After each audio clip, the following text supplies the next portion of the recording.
Your flaws aren't weaknesses to hide. They're untapped leverage waiting to be weaponized. Perfection is the most expensive illusion you've ever bought into, and you've been paying for it with your identity. From the moment you became aware of yourself, subtle signals started shaping your behavior. Be polished, be composed, be impressive. Somewhere along the way, you learned that being accepted meant being edited, that your raw self, the unfiltered, imperfect, unpredictable version, was something to refine, smooth out, and ultimately hide. But here's the uncomfortable truth. Every time you polish yourself for approval, you dilute your power. You start speaking in safer tones, thinking safer thoughts, acting within invisible boundaries set by people who aren't even in the room.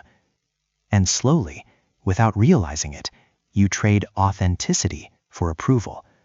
You become digestible, but forgettable.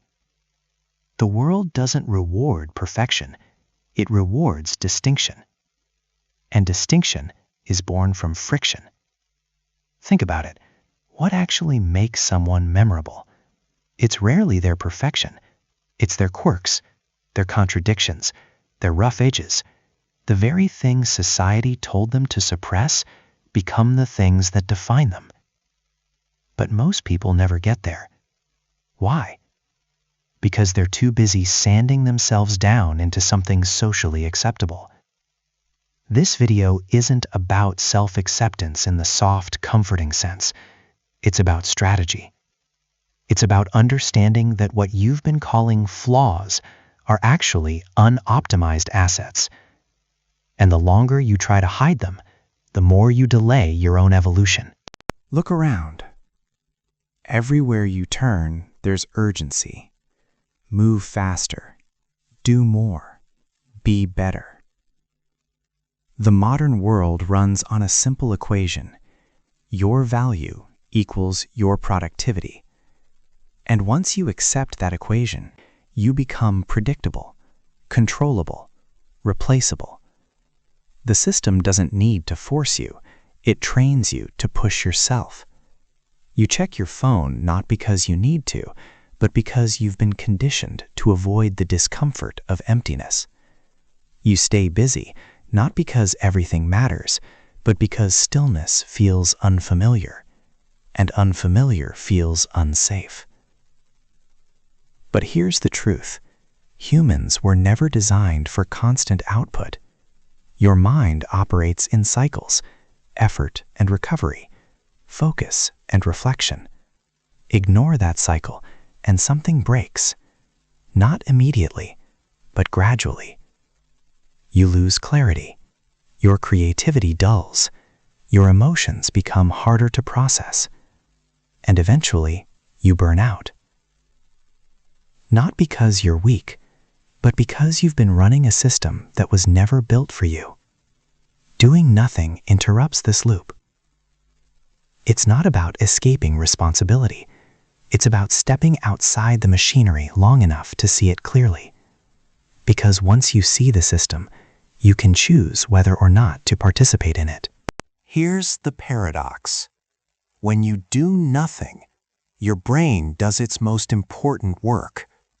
There's a state your mind enters when it's not focused on any specific task, a quiet, wandering mode where everything begins to reorganize itself.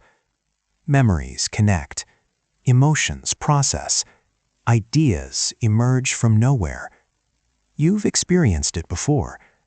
That random insight in the shower, that solution that appears when you stop trying, that clarity that only comes when you step away. That's not accidental. That's what your brain is designed to do when you stop interfering with it. But modern life interrupts this constantly. Every spare second is filled. Scrolling, watching, listening. We've eliminated the gap, and in doing so, we've cut ourselves off from our own internal intelligence. Stillness isn't empty, It's generative. It's where your mind stops consuming and starts creating. But to access it, you have to endure something most people avoid at all costs: boredom. Boredom has been misbranded.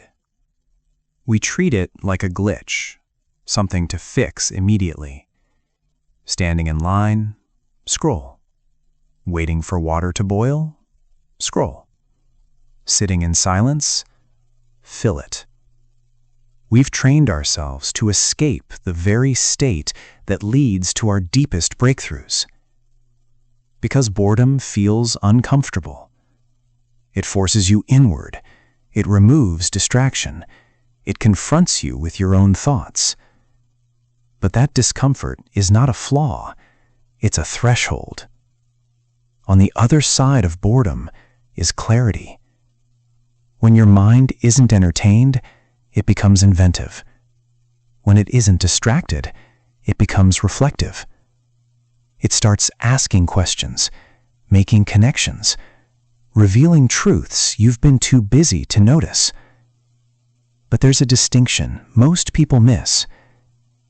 There's surface-level boredom, the kind that sparks creativity. And then there's deeper disengagement, the kind that disconnects you from life itself. The difference? Presence. If you use stillness to reconnect, to observe, to feel, to exist, boredom becomes a bridge. If you use distraction to escape, it becomes a void. The tragedy isn't that we get bored. It's that we no longer know how to stay there long enough for it to transform us. So, what does it actually mean to do nothing? Not performative rest, not scrolling disguised as relaxation. Real nothing. No input, no output, no agenda. Just being. It sounds simple, but for most people, it's deeply uncomfortable. Because when everything stops, what remains is you. Your thoughts, your emotions, your unresolved patterns. This is why stillness feels threatening. But this is also why it's powerful. Because when you sit with yourself long enough, something shifts. Your nervous system calms. Your thoughts slow down. Your awareness sharpens. You begin to notice what actually matters. What you've been ignoring. What you've been chasing unnecessarily. And slowly, the need to constantly prove your worth starts to dissolve. This is the rebellion. Not loud, not visible, but deeply disruptive. Because a person who no longer needs to be constantly productive is a person who cannot be easily controlled. So start small. Sit in silence for 10 minutes. Take a walk without your phone. Lie on the floor and stare at the ceiling. No goal. No outcome. Just presence. Because in a world that profits from your distraction, choosing stillness is the most radical thing you can do. If this conversation gave you something to think about, a new perspective, or even a small sense of clarity, then this channel is for you. Consider joining this growing community by subscribing and leave a like on the video so more people searching for answers can find these ideas too. Your support keeps these conversations alive. Until the next video, keep reflecting, keep growing, and keep pondering life's journeys.